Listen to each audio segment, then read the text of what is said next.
Good afternoon, everyone. Thank you for choosing me for your post-lunch slump session. I'm hoping we might be able to energise you a little bit with the discussion around financial well-being and why we think being objective-centric with regards to what you offer your people is the key to unlocking your benefits.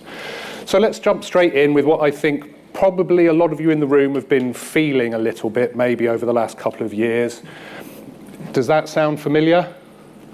Does that sound like something that some of you are feeling? It's certainly something that we are hearing from a number of our clients, just not having the same impact as they used to have. Well, why is that? Well, from our point of view, it's because financial well-being is everything. Now, I'm biased. My colleagues in the health department and the risk and the pension department feel a little bit differently about this, but financial well-being is everything. Well, why? That's the definition of what financial well-being is from the Money and Pension Service, so I haven't made that up. Now, if you have a look at what that is, it's dealing with the unexpected, being on track for a healthy financial future, being financially resilient.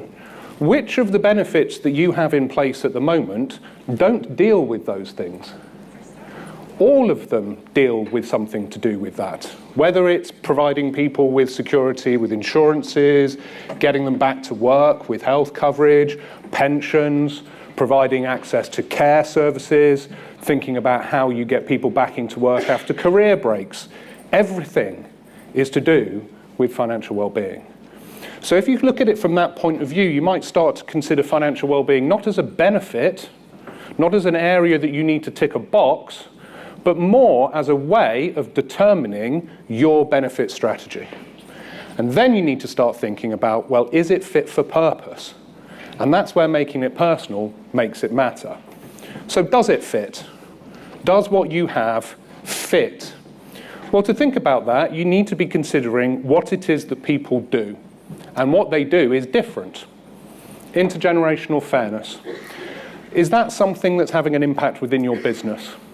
A lot of what we're going to be talking about today is how to connect financial well-being, which is everything, with what's going on within your business. And intergenerational fairness is one of those areas that we hear a lot about.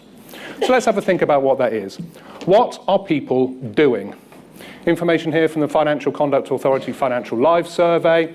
You can see that red line there, mortgage, housing tenure. Look at that. Look at what they're doing during that stage of their lives. They're buying houses if they can, which is increasingly important when you think about future planning, and we'll come on to that in a moment.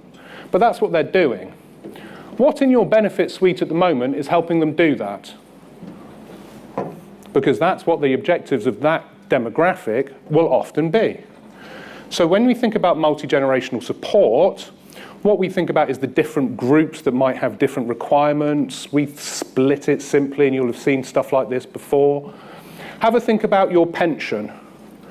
Probably your most expensive benefit at the moment. What is your pension helping to achieve from those goals and objectives? That's what it's helping to achieve. Now, if you were to look at workplace savings, helping people save towards different goals and objectives rather than simply retirement, you could be doing that. Is that fair to the people within your business?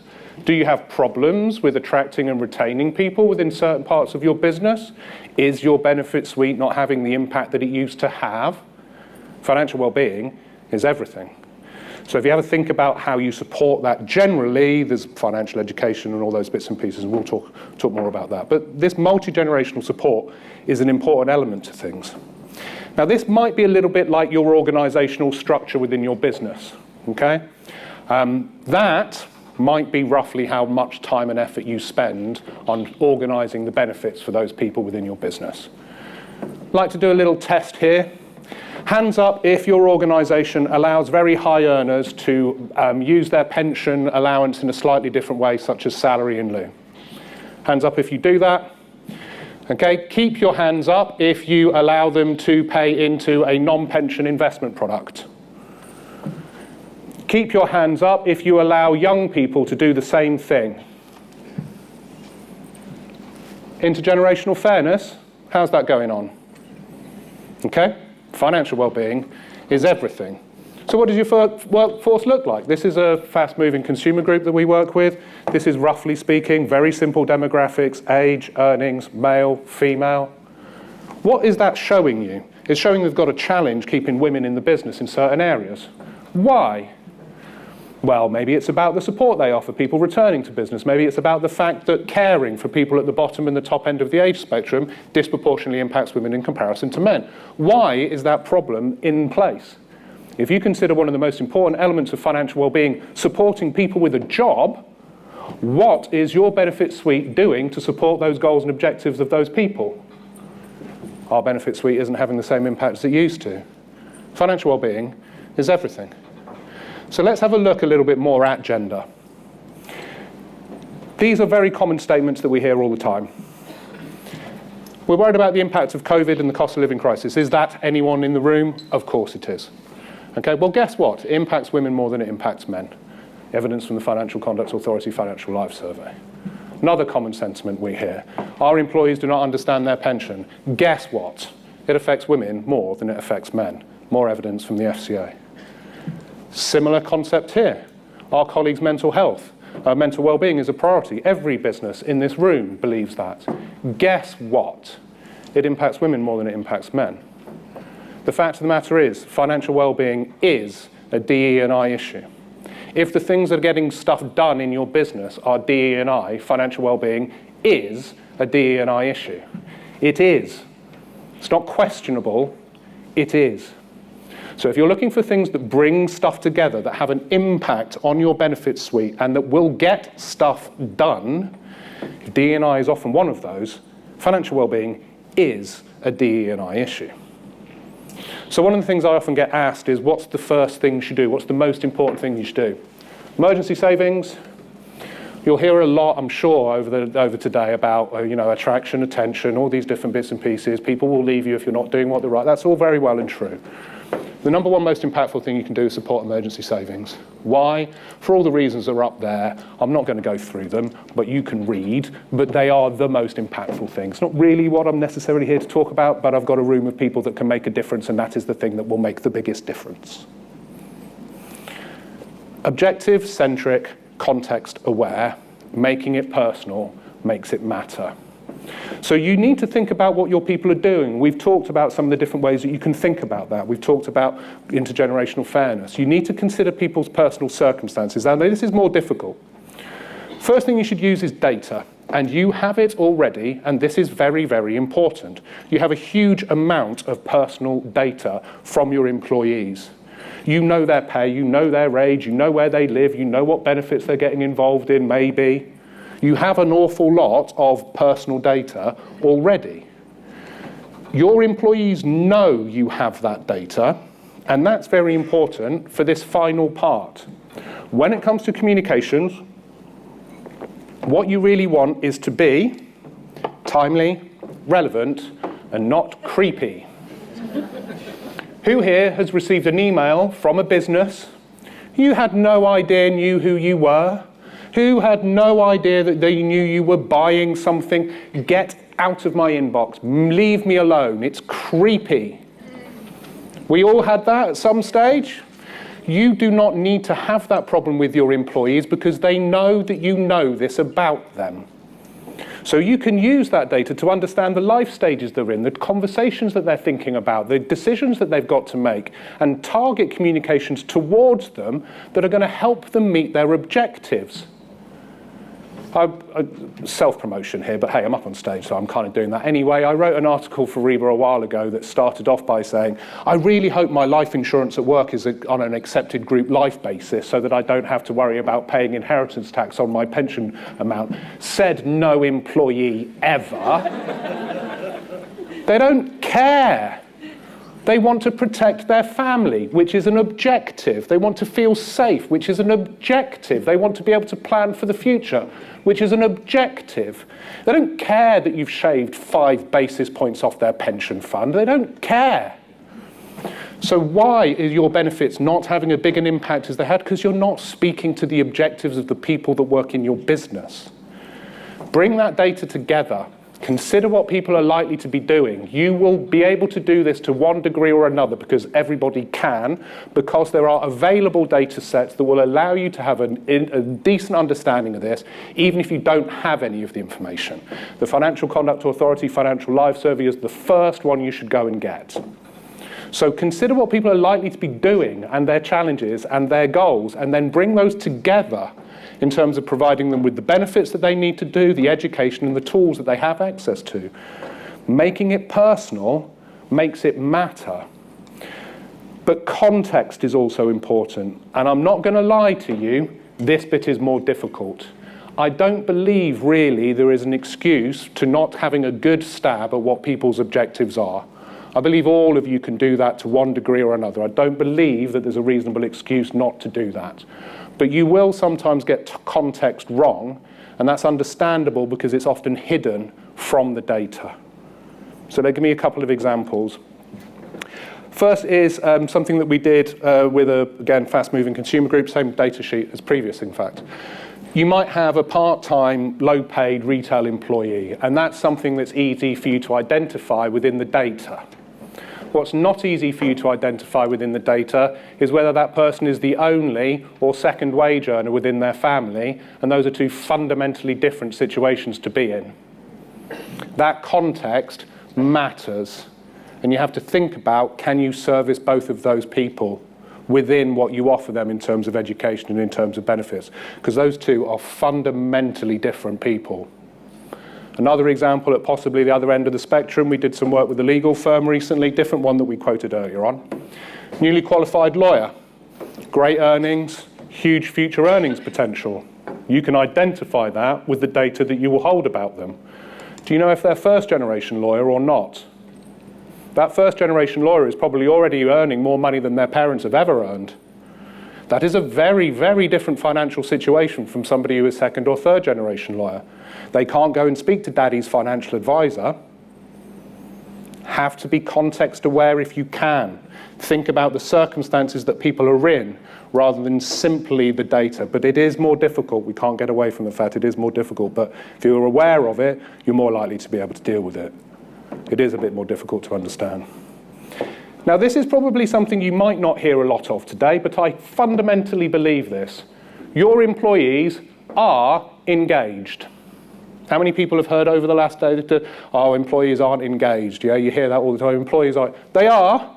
They absolutely are. They're just not engaged with you. They are absolutely engaged with their goals and objectives. They are absolutely engaged with what they're looking to do. They are absolutely engaged with their lives. They're just not engaged with you. Now, you can accept that, and by the way, you probably should, but that means more difficult conversations. ROI. What's the ROI? Okay, well, that's a very difficult conversation. Again, you'll already have heard a lot today. Yeah, we do attraction and we help with retention. Prove it. Prove it that it's that thing that does it rather than the 15 other things you do that have an impact on that. Prove it. If you can, not easy, if you can, shift the conversation from ROI to better. We do this because it's better. Because a lot of the time, if you take those steps, it will be. Don't let the perfect be the enemy of good. But we do this because it is better. Okay? Your employees are engaged. They're just not always engaged with you. So bring the data together whether you can. You will therefore be able to understand the objectives of your employees a little bit better. And this is the journey I think you should be going on. We've done a lot of the why. This is a little bit more about the how. Objectives, understand what they are. Use the data that you already have and that you can access for free to be able to understand what the likely objectives are. Context aware if possible, more difficult.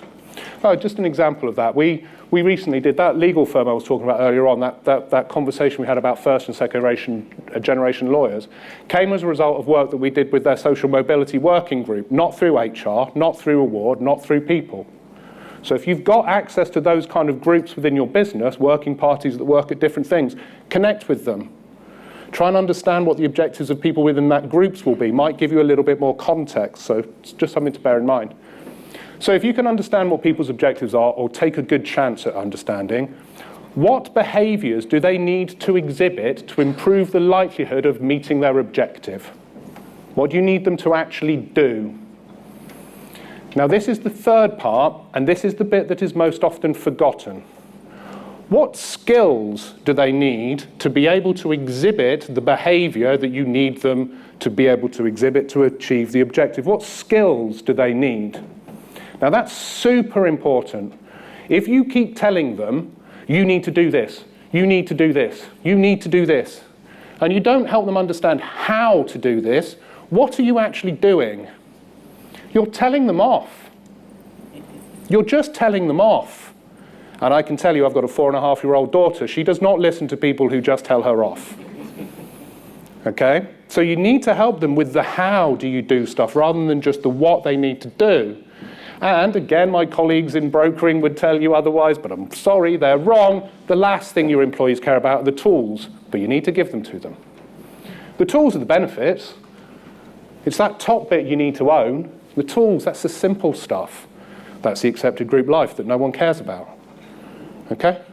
The tools, that's the easy bit. You need to own that top area, and you can. Did you know 50% of companies have more than 3 wellbeing technology platforms? This was the question we asked within your survey. Be interesting to know roughly where we get to with regards to that. The reason I bring this up is because there are some universals that need to be considered, regardless of the circumstances that you're in. And one of that is that you need to think about these steps.